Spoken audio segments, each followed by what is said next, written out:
E aí, pessoal, parem um instante e imaginem essa cena. Um helicóptero, aquela máquina incrível, se aproximando para pousar. É um momento de altíssima precisão. Só que o verdadeiro balé da segurança, aquele que garante que tudo vai dar certo, não acontece lá no céu. Acontece aqui, no solo. Hoje a gente vai mergulhar fundo nos bastidores do apoio em helipontos, uma função onde cada segundo, cada gesto faz toda a diferença para o sucesso da operação. A gente olha para cima e fica impressionado, né? Com esses helicópteros desafiando a gravidade. Mas sabe o que quase sempre passa batido? O que fica fora dos holofotes? É a base de tudo isso. É o trabalho minucioso, detalhista da equipe de solo. São eles que garantem que cada pouso e cada decolagem sejam mais do que um show de tecnologia, sejam, acima de tudo, um exemplo de segurança impecável. Para a gente desvendar esse universo, nossa jornada hoje vai ser dividida em 6 partes-chave. A gente começa entendendo a missão, o porquê de tudo isso existir. Depois, vamos entrar na máquina, no helicóptero em si. Na sequência, a gente conhece os diferentes tipos de aeronaves, decifra o que é um heliponto, domina as regras de ouro da segurança e, para fechar, aprende a linguagem universal dos sinais, que é o que conecta piloto e equipe de solo. Preparados? Vamos lá? Bom, vamos direto ao ponto então. Qual é a missão fundamental de uma equipe de apoio em L ponto? Por que essa função é tão, mas tão crítica? É hora de definir o propósito que guia cada ação ali no solo. O objetivo aqui é muito claro e direto ao ponto. A ideia é qualificar profissionais, especificamente bombeiros civis, para serem a primeiríssima linha de resposta e de suporte. E olha, isso não é só uma boa prática, não. É uma exigência legal que segue a Instrução Técnica 31, a IT 31. Isso garante um padrão de excelência e prontidão em todo lugar. Resumindo, é ter as pessoas certas, no lugar certo e preparadas para o que der e vier. E essa missão toda se apoia em 4 pilares, como se fosse uma mesa bem firme. O primeiro, operações de salvamento, ou seja, a capacidade de agir rápido em qualquer problema. O segundo, combate a incêndio, que é uma preocupação constante num ambiente com combustível e máquinas quentes.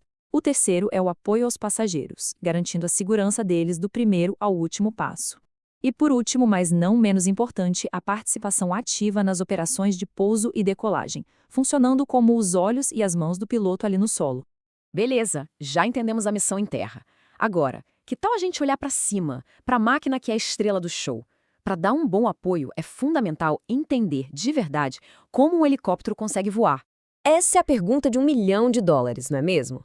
O que faz com que toneladas de metal não só voem, mas fiquem paradas no ar, se movam de lado, para trás, com uma agilidade que parece mágica? Bom, não tem nada de mágica. É pura genialidade da física e da engenharia, tudo concentrado nos rotores. A sustentação, que é a força que empurra o helicóptero para cima contra a gravidade, vem toda dos rotores. Pensa neles como se fossem asas gigantes girando. E são gigantes mesmo, as pás podem chegar a 20 metros. A velocidade com que elas giram é um equilíbrio perfeito, entre 150 e 400 rotações por minuto. Mais lento que isso não sobe, mais rápido o arrasto vira um problema. E a grande virada de chave, o que realmente mudou o jogo, foram os motores. A troca dos antigos motores a pistão, que eram pesadíssimos, pelos modernos motores a turbina, que dão muito mais potência com menos peso, simplesmente revolucionou o que um helicóptero consegue fazer. Agora, se liga nessa palavra autorrotação. Isso aqui é simplesmente genial. Tá, mas e se o motor falhar no meio do voo? É o fim? De jeito nenhum. É aí que entra esse plano B incrível da engenharia.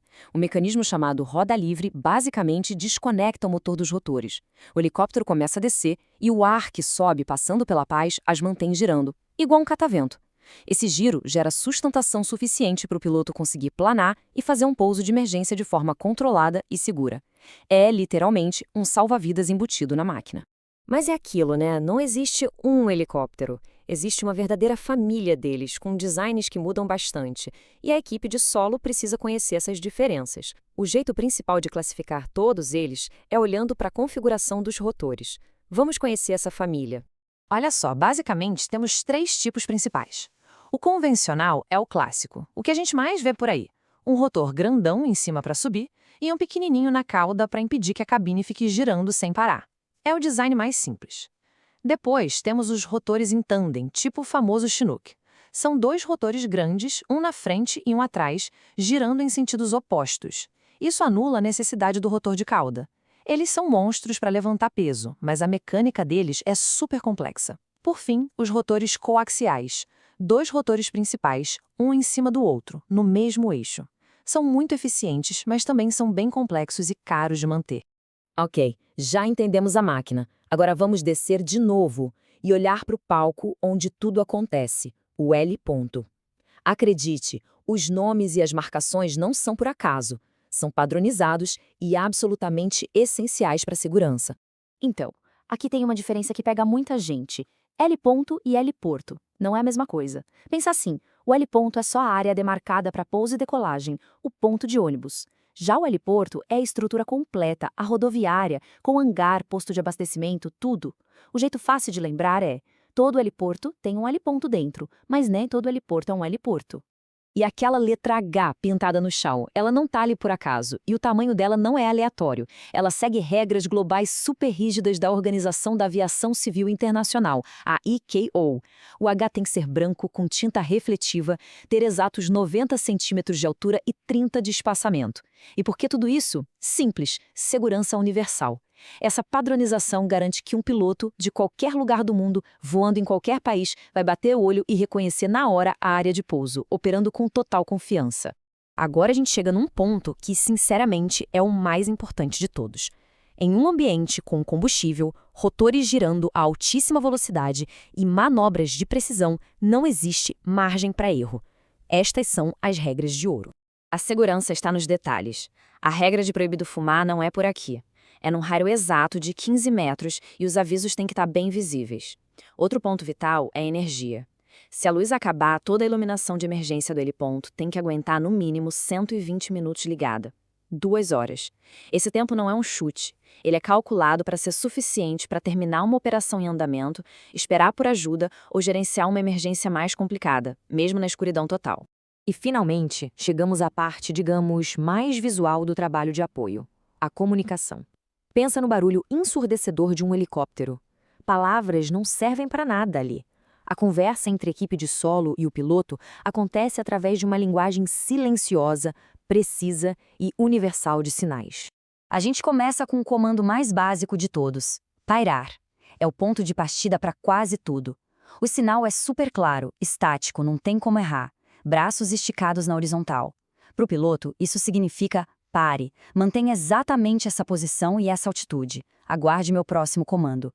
É o sinal de controle total.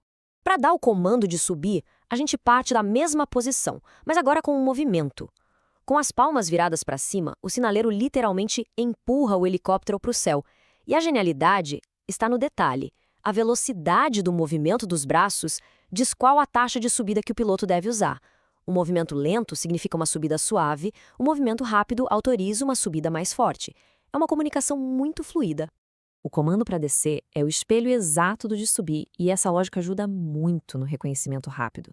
Braços esticados, só que agora com as palmas para baixo, como se estivesse empurrando a aeronave gentilmente para o chão. E, de novo, a velocidade do gesto é a chave. O movimento lento guia o piloto numa aproximação cuidadosa. O movimento mais rápido indica que a descida pode ser um pouco mais veloz. É o controle fino da etapa mais crítica da operação. Para os movimentos laterais, a regra de ouro é: a perspectiva é sempre a do piloto. Para o piloto e para a esquerda dele, o sinaleiro estica o braço direito, criando um ponto de referência, e usa o braço esquerdo para varrer ou puxar a aeronave naquela direção. É como se ele estivesse, de fato, guiando a máquina com as mãos. E para a direita do piloto, a lógica se inverte perfeitamente. O sinaleiro estica o braço esquerdo como uma âncora e varre com o direito. Essa clareza na perspectiva do piloto é fundamental. Em manobras de precisão, a centímetros do chão, não pode ter nem sombra de dúvida sobre qual é a direção do comando. E aqui o comando final, o mais definitivo de todos: pousar.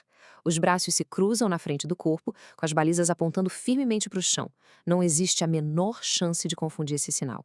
Ele significa manobra finalizada, autorizado o toque no solo, concluindo toda a operação em segurança. E a gente chega ao fim da nossa análise com uma frase que, sinceramente, resume a alma desse trabalho. Não é sobre heroísmo, é sobre profissionalismo. Preparo constante, atenção total a cada mínimo detalhe e um respeito absoluto pelas regras. É essa combinação que faz com que o espetáculo lá no céu sempre comece e termine com segurança aqui no solo.